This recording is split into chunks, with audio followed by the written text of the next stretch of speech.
This evening I'm going to share with you how to make this gift bag out of a 8.5 by 11 piece of paper. The one that I have chosen tonight is going to look a little different than this, and I've had a couple of people ask for directions, and I looked around on the internet and really didn't find any videos or instructions to my liking. And there's one step in making this box that is just really not a step that you can write about. It kind of has to be seen. So we're going to go ahead and get started. And you're going to start with your paper in landscape, and that means that the 11-inch side is up, and you're going to score at 3/4,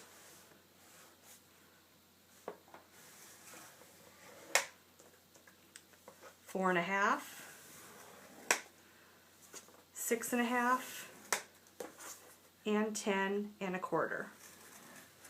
Okay, and you'll turn your paper 1/4 of a turn, and this is in portrait, and that means that the 8.5 side is at the top, and you're going to make 2 score lines, one at 2 inches and one at 6.5. Okay, now several of the videos that I saw, one of the reasons that I did not care for them was because I could not tell where the score lines were in the video. So what I have done is I've made kind of a template here to share with you to show what you should have scored after those 6 score lines, and just ignore this diagonal. We'll get to that in a second. So you have 3/4, 4.5, 6.5, and 10.5, and then we quarter turned, and you scored at 2.5 and 6.5. And I'm just going to move my colored piece of paper out of the way for a moment. And the first thing you want to do is you want to fold this side in and this side in, and then the top down and the bottom up. So we've folded the score lines on 4 lines, here and here. And this is the part that you really cannot put in writing. You have to see how it's done. You take this entire flap and fold it in. And what you want to do is bring this point to this point. So bring the 2 dots together. Now there's no measuring you have to do. There's no cutting. And the easiest way that I found is where this score line comes out here to the edge. If you'll put your finger there and simply pick this one up and bring it over here to the side, then you can crease that with your finger in there. Okay, so that folds on a 45 to the outside, and I'll do that 3 more times to show you. Okay, on this side, okay, there's that line again. I'm going to put my finger in the corner. I'm going to bring this side over to here. And if it doesn't want to fold right there, sometimes that's why that finger is. Okay. Okay, and that naturally forms that 45-degree angle there. Alright, let's see here. Okay, now you have to do it with the left hand. This finger goes out to the corner. This part comes out to here. Okay, and hope you're able to see that. Okay, and then one last side. Remember, the whole flap is in when you're folding this. Okay, left side, left finger goes to that corner, and you pull it out to the edge, and then crease that part that's in there. So what that ends up giving you are 4 diagonals out here. And then you're ready to glue the bag together. And I'm going to go back to the colored piece of paper. Okay, so I'm going to fold onto the score lines. Don't worry about these score lines over here on the edges. That'll come in later. Just those 4 major score lines are what we want to work with right now. Okay, folding in. I'm going to put my finger in the edge, and I'm going to go from the inside to the outside. Okay. Alright, I'm going to do the left side. Left finger holds it steady. Fold to the outside.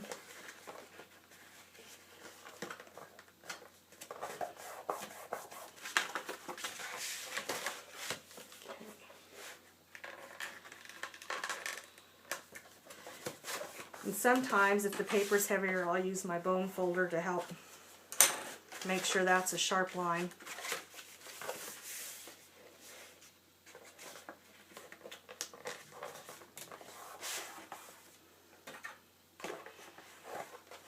Okay, now we're ready to glue. Some people use score tape. I just use glue. The Tombow glue holds perfectly fine for this if that's what you have. Now, when you put the glue on, you have it all open, laid flat, and you want to take that glue and follow that diagonal line that you made when you folded. Do the same for the top.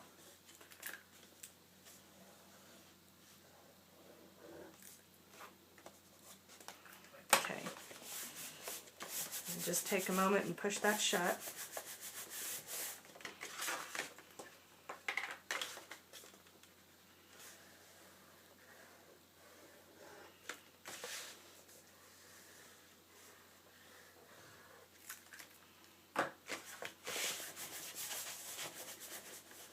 Okay, and as soon as that glue holds that together,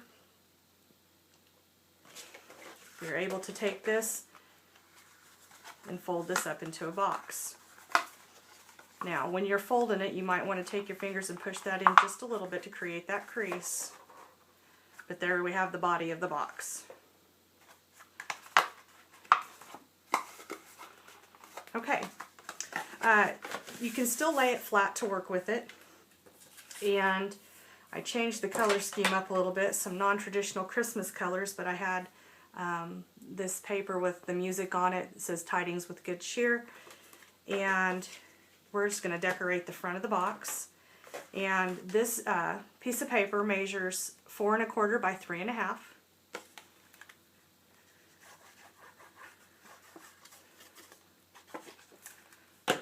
Okay. We're just going to center that on there. Okay, and for this embellishment on the front of the box, I have chosen a scallop punch, a circle, and a smaller snowflake. And this is a 2 3/8 inch scallop punch for this piece. And then we have a 1 3/8 circle punch. And then the snowflake punch. Okay, and we'll put that together real quick.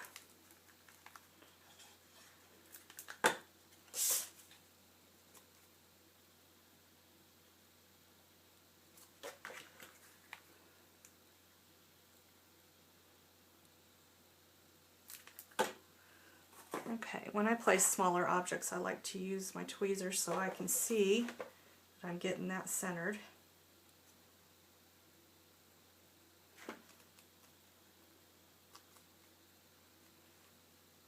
Okay, and then we're going to take, I'm going to take a glue dot, and this is glittered paper that I have cut the snowflake out of, and any time that I use glittered paper, I always add an extra glue dot to these rhinestones.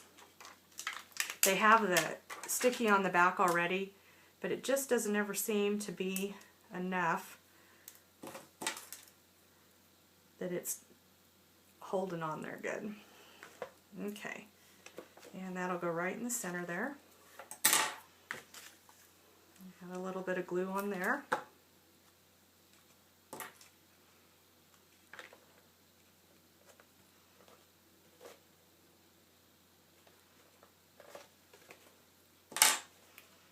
Okay. All right, now we're ready for the handles.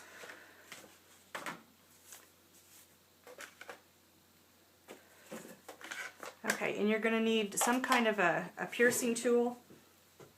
And I always just kind of eyeball this. You know, I just come in a little ways and make sure it's centered from top to bottom, and I'm centering it with that 3/4 inch score line that we made initially. And that score line, really what it does is it just helps that box sit a little nicer when it's closed at the top. It really has no other function than that. Okay, and a little tip that I do so that I get the holes equal on the front and back in the same spot is I go ahead and I fold the bag up and make a little mark through the first hole on the front, and then I know that those handles will match up. Then I go ahead and open it up and do the rest of the piercing.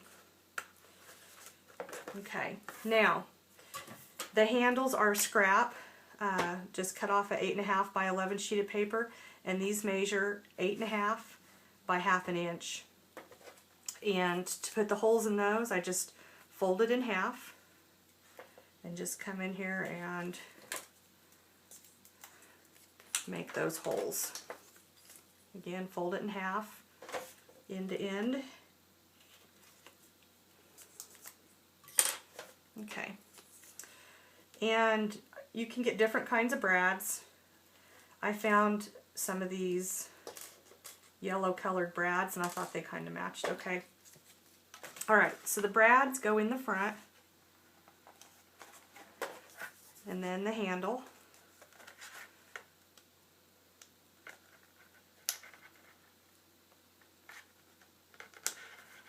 Alright, and when I attach the front of the handle, I don't twist it and leave it twisted. I make it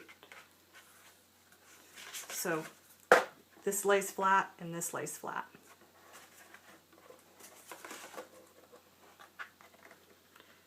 Now on that other bag I had those little snowflake brads and they worked perfect. I thought they were awful cute. I'll be looking for some more of those.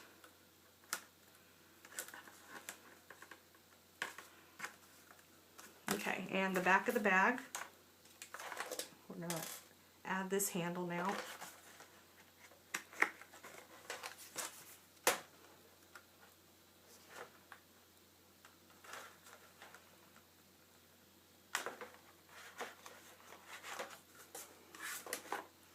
And it's always easier for me to put the brad in first and then attach the handle to it.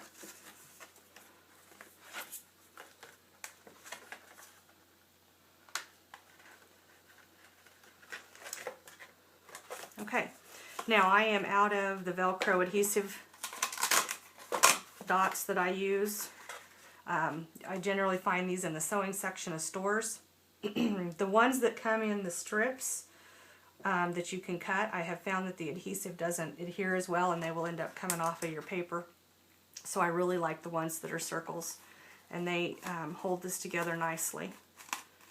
Okay, so our last step would be to add our bow. And I went ahead and tied that. I wouldn't dare try tying that while I'm filming. Okay, and it's just going to be held on with a glue dot. And we're going to place it right here in the center.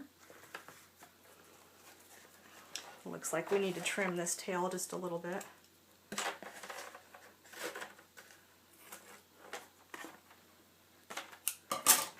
Okay, and just a little bit of bending on that upper score line, and you'll place your Velcro here and here, and that's self-adhesive Velcro that you can find.